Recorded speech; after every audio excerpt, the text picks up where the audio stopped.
किसान किशन काका एक छोटे से गांव में रहते थे, जहां उनकी मेहनत के बावजूद परिवार की स्थिति दयनीय थी।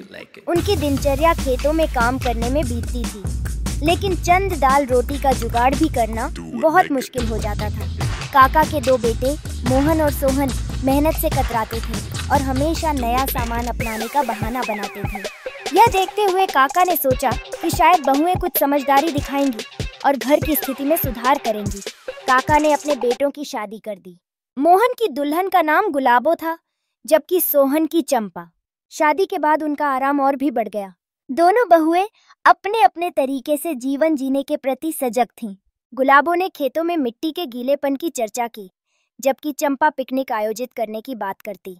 इसी बीच काका बीमार हो गए और बेटों ने उस स्थिति में मदद करने से मुंह मोड़ लिया।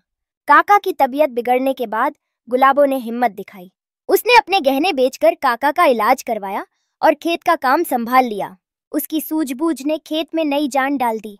उसने सब्जियां बोईं, मुर्गियां पालीं और उन्हें गांव में बेचकर पैसे कमाए। इससे काका की सेहत में सुधार आया और उन्होंने गुलाबो को गौरव से लक्ष्मी की उपमा दी। अब बेटों को यह एहसास हुआ कि किस्मत मेहनत से बदलती है और बहानों का कोई स्थान नहीं है।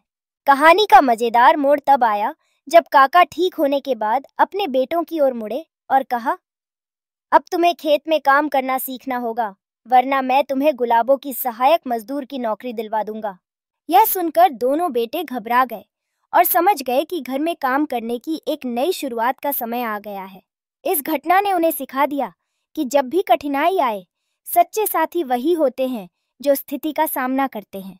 रिश्ते खून से नहीं, कर्म से मजबूत होते हैं। गुलाबों की समझदारी और साहस ने इस परिवार में न केवल भलाई लाई, बल्कि सभी को सिखाया कि किस तरह मेहनत और एकता से सफलता प्राप्त की जा सकती है।